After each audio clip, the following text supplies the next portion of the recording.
When you discovered the law of attraction, you started to believe anything was possible. Life got better, much better. Now you want more, but it's not working. That's where the Manifest It Now show comes in. If you've been waiting for someone who can teach you the practical application to manifest quicker and easier while having more, turn the volume up, because the dynamic duo, Cassie Parks and Ginny Gane, are ready to teach you how to live the law of attraction like they do. It's time to laugh and learn.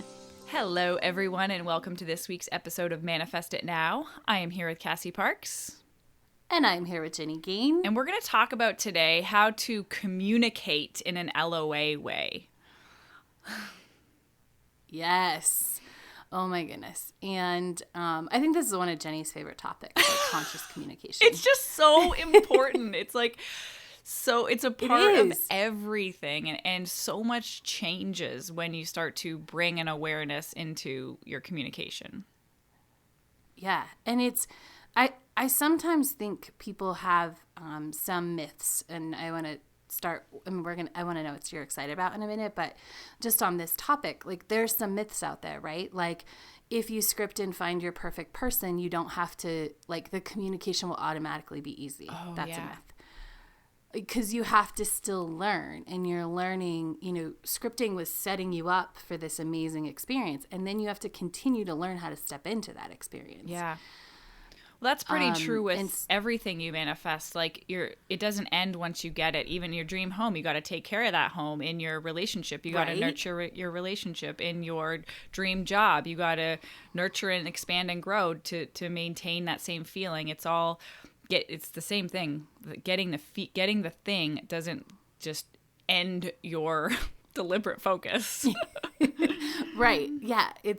It's how you create the depth, and you take care of it, and you continue to grow and expand. And that's just the new opportunity. Mm-hmm. And so, and I think that's, a lot of times. And I think the other myth is sort of,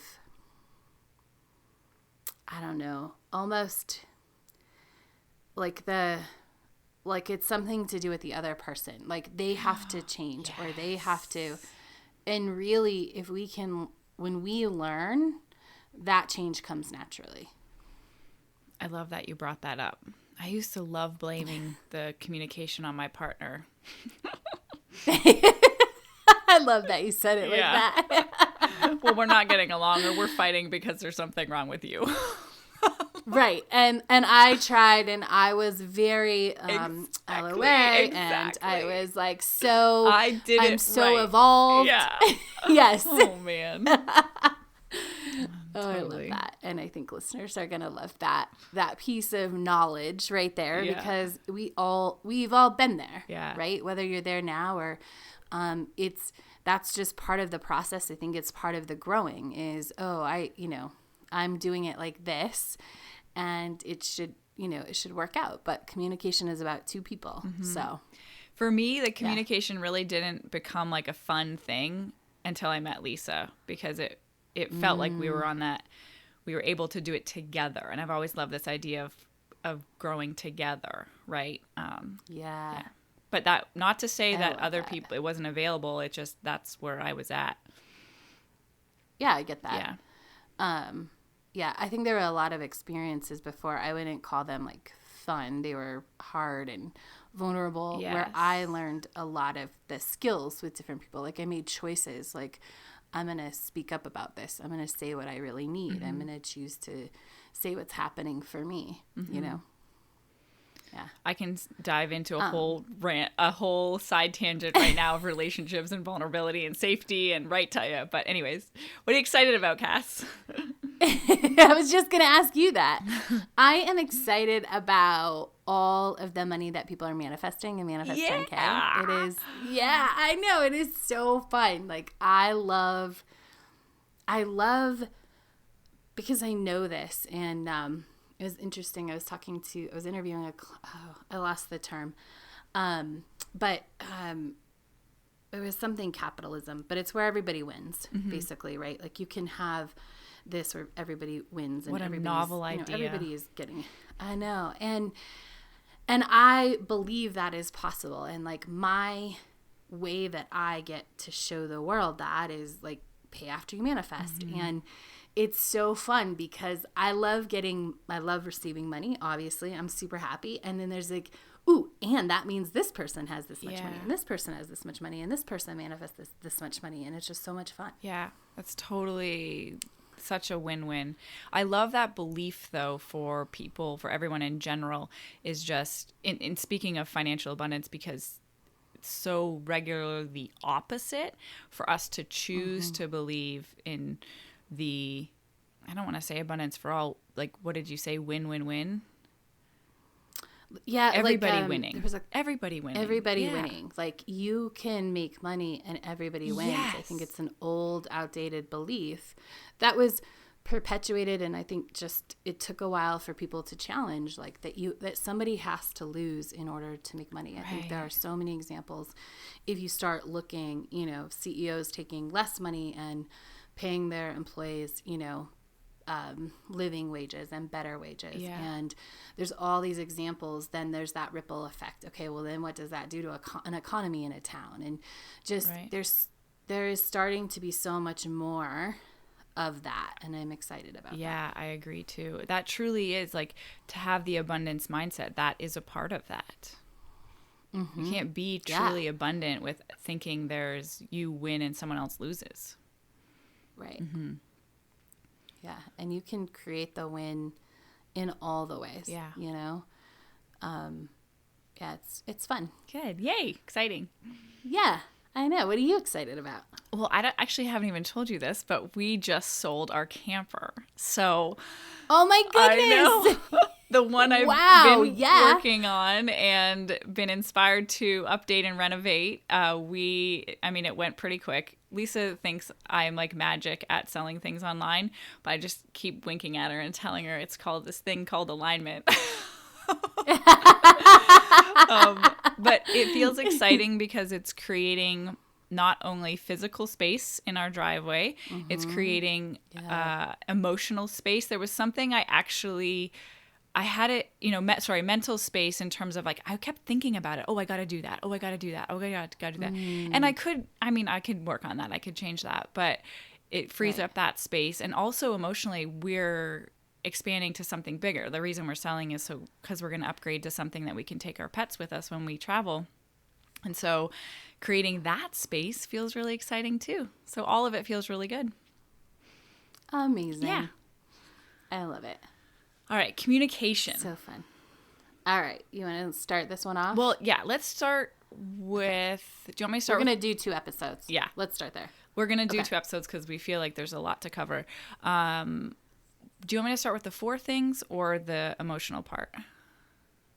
I think the 4 things and then the emotional part, yeah. So when I think about communication, and there's so much, one of the reasons why there's so much opportunity to miscommunicate or be misunderstood is sometimes I'll break it down into 4 parts. So the words that I'm saying, what I mean by those words, the words Cassie hears, and then what she makes it mean. I've just brought you into this example, Cassie. I like it. And so you guys know, like, what the words we say always have a meaning. And then that's like our story, the story we're telling about it. And so the same words mean different things to different people based on our experiences and what we've had conditioned. And so I could say to Cassie something like, it's sunny. I always go back to this example. Oh, it's sunny today here.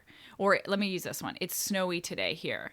And so the words I'm saying are, it's snowy today here. And because I have a positive meaning to snow falling, that's what I mean by saying that. Oh, this is a good thing is what I mean. Now, Cassie hears the words, it's snowing today, and she's had a negative experience with snow falling. So she hears, oh my gosh, that's bad, right? So there's all those different levels and that's just one sentence, and we, in a conversation and how often we communicate, there's so many places to be misled or to miscommunicate. Yeah. Yeah. Okay, so break that. Did you go all 4 parts? Okay, so I do love snow, but let's play this out as if I was like, oh my God, it's terrible. Like really, like let's like get it. Like you think it's amazing and I think it's terrible. Okay, so part 1 is what you say. What I say. It's snowing today. Right? Yeah. Yeah. Okay. Part 2 and part next is what I mean. So this is a great thing. This is going to be a great day. Yes. But you didn't say that. Right. So that's part 1 where like it can get off, and we as conscious creators can add that, right? Like it's snowing today and I'm excited. It's snowing today and it's beautiful. It's snowing today and it's going to be a great day. So this makes your communication to the other person clearer, easier for them to receive. Yes. Mm-hmm. Instead of leaving it up, oh, it's snowing today. For my brain, which this is what happens, exactly what Jenny said. Like, that's what happens in your brain. Your brain goes to find, oh, snow, bad. Mm-hmm. Okay. So that means, and then because you didn't say it, because Jenny didn't say it, she just meant it, but didn't use the actual words. My brain is like, oh, she's telling me it's a bad day. Yeah. Which is the third one, right? Mm-hmm. Yeah. So you hear, the third one is you hear the words, it's snowing today. Right. And then the fourth is you make it mean it's bad. Right. Yeah. Which is something that so often, I want to point this out, like this happens in our brains in the way that I just explained. It's not that I'm like, oh, Jenny said it's snow and I think snow, so she must be telling me this. There's no like step-by-step analysis. Your brain is literally like, Googled snow, bad. Yeah. Jenny, that equals Jenny's having a bad day, or it's going to be a bad day. Right. And so often, if that was the case, and Cassie might respond from a different place than if she's hearing, it's going to be a great day versus it's going to be a bad day, she's going to respond accordingly. And so then it goes back to me, and I'm like, if she responds to a bad day when I'm like, I'm feeling great, now I'm like, okay, Cassie must not be feeling good. I'm going to go here. And it just goes back and forth. Right. Yeah. And we're having an entire, like a conversation, in this case, that about nothing that exists, right? Like if I respond and no immediate response about like is coming, to use an example, but if I respond and like, oh yeah, it's only, I don't know, 40 degrees here. I don't know. Yeah. Whatever. And you're thinking, oh yeah, that like, oh, like that. Then again, I assign a meaning. Yeah. Dependent. Cassie's meaning is like, oh, that's a good thing. And my meaning is like, yeah, that's a bad thing. Like it's an endless cycle. Yeah. Mm-hmm. And we're having a conversation that isn't true to either of us. Really is what happens the longer the conversation, because it started out, it's like when you study angles, in school, and like the 2 points can start out really close together, but the further out they get, the further away from each other they get. And that's how conversations in this manner can happen, is we're on different planets, like 30 minutes into the conversation, right? Yeah. So one of the best ways I find to kind of move through this, or solutions to this, is I'm a very big fan of asking the question, well, what did you mean by that? Or saying like, well, what I heard, and I know it's taught in some other teaching somewhere, like what I heard you say was this. So Cassie, and if at any time you are unclear about what this person is communicating, like you want to take your conversation to another level, a more authentic, a more real level, asking and clarifying what that person means by the words that they're saying is super valuable and super important and so easy. But it does require, so this is, we talked a little bit about vulnerability at the beginning. It can feel vulnerable to be like, oh, it's snowing. Are you happy about that? Like, so for me, it would like, yes, clarifying if you're meaning. And I think, and that's really powerful in some like deep relationship conversations. But when we even want to elevate sort of this communication about like what kind of a day are you having? It's snowy, it's sunny, it's this or that. You know, if I'm unsure, I can just take that beat before I automatically respond, and that's training your brain. And Ginny says, oh, it's snowing here. And I'm like, oh, how do you feel about that? Yeah. Or, oh, are you excited? Cassie does that a lot in our conversations. I'm like, oh, how do I feel about that? Because then I know, right? Mm-hmm. And this is a trick. I love this story, and it's popped in 3 times. I'm going to share it. So when I used to volunteer, and so I had some minor like play therapy trainings. I volunteered at this place that did play therapy for grieving kids. And one of the tricks, if you didn't know what the kid, because it's supposed to be kid driven, and so, you know, if a kid is like, the dinosaur ate the car, you're like, the dinosaur ate the car. And then they will often tell you, yeah, it's so scary. Right. They will tell you what they want you to know when you respond back. You know, if, you know, because the whole point of that experience is to get them to get in touch and to really be flowing with them. Mm-hmm. Right. And so I remember my sister, like I had, you know, told my sister this, and we were coaching together, and one of the kids came up, and I don't even remember what she said, but my sister was like, I had no idea if this was a good thing or a bad thing, right? Mm-hmm. It might have been like, oh, so-and-so asked me out. And she's like, so-and-so asked you out? And she's like, yeah, I'm so excited about it. She's like, phew. Yes. Because, like, you know, she couldn't tell. Probably I'm giving it a little too much enthusiasm, because this kid was pretty flat. She had a flatter affect. Like, it was like, oh, so-and-so asked me out. Like, oh, so-and-so asked you out? Yeah, I'm so excited. Right. Mm-hmm. And so even if it feels a little too vulnerable to ask the question in sort of that everyday, you can always just repeat, because we want, like when we're talking about the snow, Jenny actually wants me to know that she's happy about the snow. Sometimes it just isn't practice in our communication to share that. Right. Yes. I love that way. That's awesome. Yeah. And really easy. And as the conscious communicator that we are, like if we want to bring that into our communication, it's helpful to then just, like Cassie offered at the beginning, share that right up front. So, oh, it's snowing today and I'm feeling great about it. To add the emotion into what you're communicating is so helpful to people. Or, yeah, that's it. Yes, it is. And I want to share, like, we are humans and we want that emotion. Mm-hmm. You know, I was doing a training about marketing, but also by somebody who writes screenplays.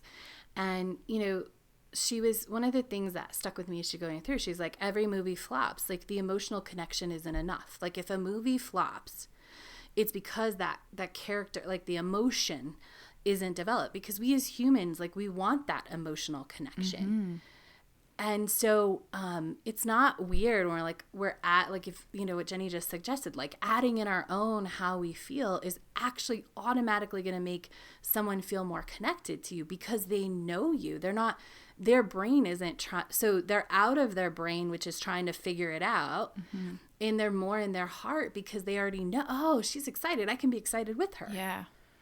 There's been times I can think of in many relationships, but between Lisa and I, when I've like been excited about something and I'm sharing, I say like one sentence about it or whatever, and she has to ask me, is this a good thing? Like, is this excitement? And to me, that was like so clear. But to someone that isn't inside my sensing everything I know, right, it isn't clear. And so I think even just knowing this, like even having the awareness that what I speak is likely not received in the same way as I'm intending it. You know, the more and more you get to know someone, you pick up on these things and you communicate about them.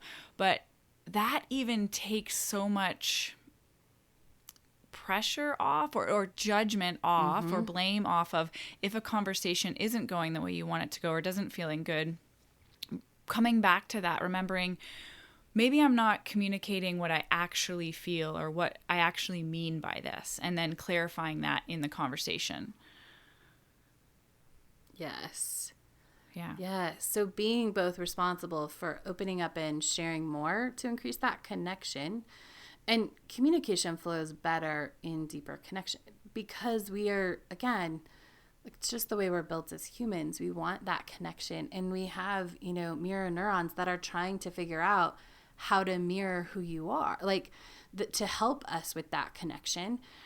And if we don't know what it is, like if we can't read the face with it or the tone with it, it's harder. And so just opening up to being willing to ask if you feel off at all is huge. Mm-hmm. And off meaning I'm not being heard or seen or received, right? Yes, that is a great thing to catch.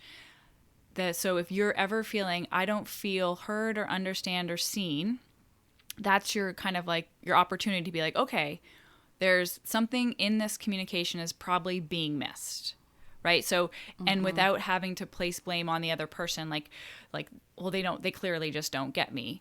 Like, how can I communicate this differently? Or how can I just communicate what I mean by this? Or, speaking about communication and being seen, just communicating that, right? Right. That goes a little bit into vulnerability. And like Cass said, like only with your closer relationships, but just saying, I'm not feeling understood right now.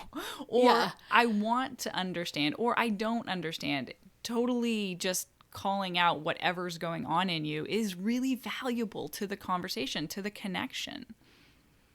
Yes. Mm-hmm. And calling that out, and I think we've mentioned it, but like going along those 4 steps is like, what did you hear? Or what do you think I mean when I said this? Yeah. Right? Mm-hmm. Yeah. Okay, so let's talk a little bit about the emotional part of like bringing the LOA way into this kind of thing. And to start us off generally, it is paying attention to how you feel when you're communicating. And I could not underestimate the importance of this in the feeling of your communication and the effectiveness and the results that you'll get from your communication when you pay attention to how you feel. Where am I coming from? Yes. And so explain that, Jen, for somebody who's like just so that we're crystal clear in art, like what does it mean? Where am I coming from? So which, I'll say, emotional or vibrational place am I coming from when I'm speaking these words? And so am I coming from a place of frustration, and am I communicating the kitchen didn't get cleaned? Or am I coming from a place of knowing and trust saying, or factual saying, the kitchen didn't get cleaned?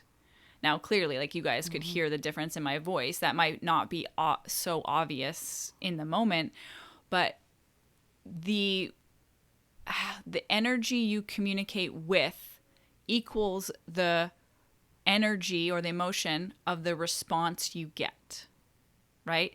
So when we communicate from a place of blame or frustration, we automatically, and another way to say this is like the other person's defenses go up, because we're like attacking, and that's like kind of the blame, like we're attacking. So it's a very normal human response for a defense to go up, and that's when you hear defensiveness.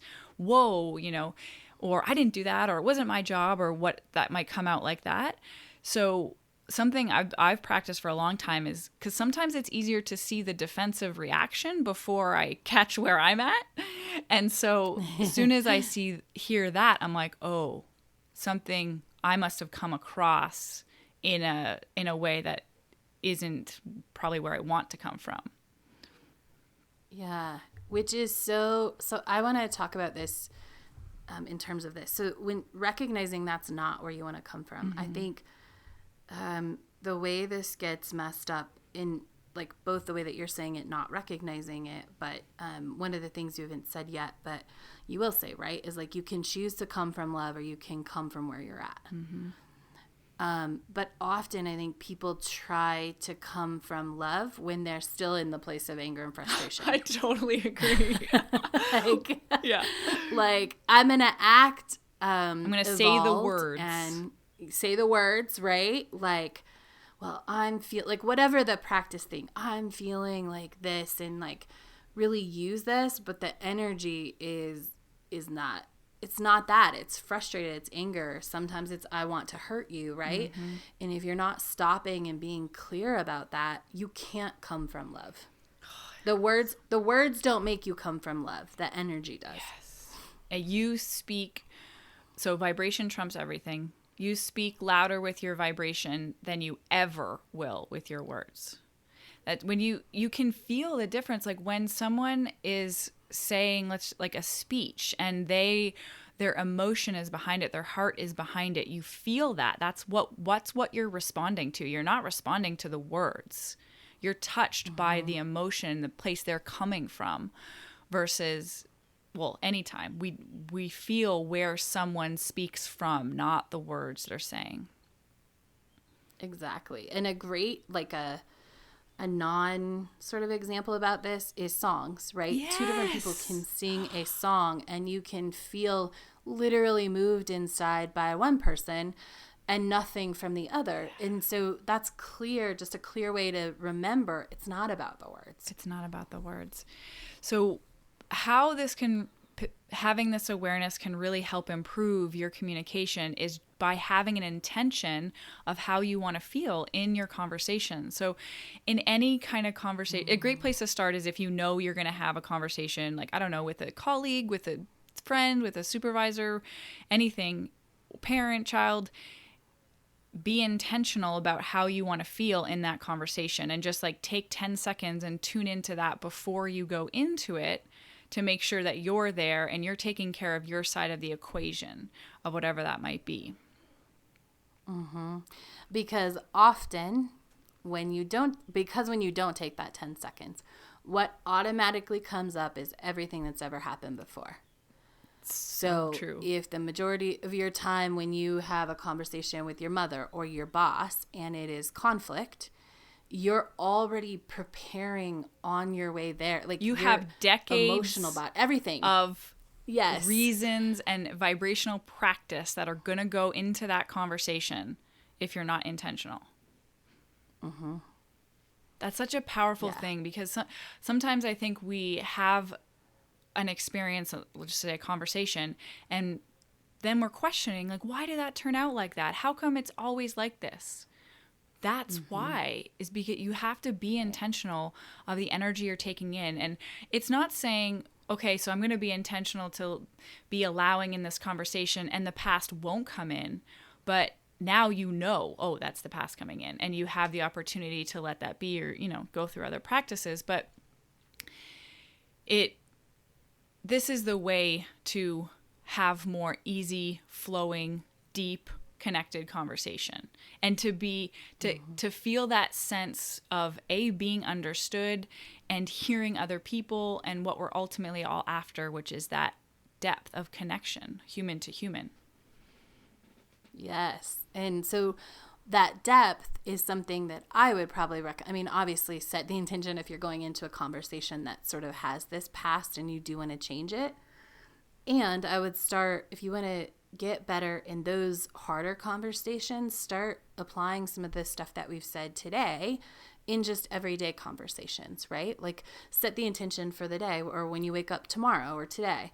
Okay, I want to feel powerful in my conversations today, or I want to feel a deeper connection, right? Mm-hmm. And so everyone you meet, take that energy. Okay, I'm going to feel connected and just practice doing one of the things Jenny and I said, like, instead of just saying like, oh, today's good, choose like, today's good. I'm really excited about finishing this project if you're at work, or I'm excited about whatever, right? Choose to up-level your own and start practicing this, because if you practice it sort of in normal, like not less charged conversations. Yeah. When you're taking it and you want to up level conversations with your mom or your boss or a coworker that you've had a difficult relationship with, that will be easier. Mm-hmm. I also want to add in just here as we wrap up that as you're building awareness in your conversations of how you're feeling and of where am I emotionally coming from, I highly encourage just taking pauses and like stepping back and like having space in conversations, having silence in conversations, or even saying, just give me a minute, right? and that minute is for you to identify where you're coming from, where you're emotionally coming from, and maybe where you want to be coming from, right? So if you catch yourself in the middle of a conversation and you just like said something out loud and you're like, oh, that, I'm really coming from a place of frustration with that. Just give me a second. And then you go inside and who cares if they think you're weird? It's fine. And then be like, okay, I'm frustrated. And then how do I want to feel? I want to feel easy about this. And then come from that place. It doesn't take long after it can happen very quickly with just an awareness like that. And even just communicating, like, I can see that I'm frustrated and this conversation isn't going anywhere. Maybe we can pick it up later, right? So that then you can consciously deliberately come back to the conversation in a place that you want to have it in. Yeah. And we are going to pick up that topic even and expand on it further in our next episode as well. Yes. So until then, have a great week, everyone. We'll see you next time. Bye. Hey, it's Ginny here.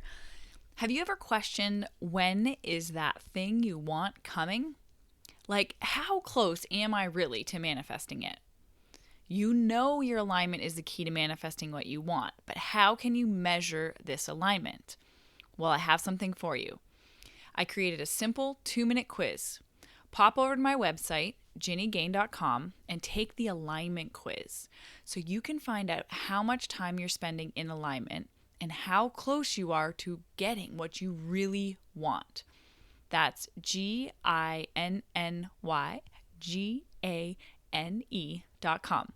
Have fun with it. Go be awesome.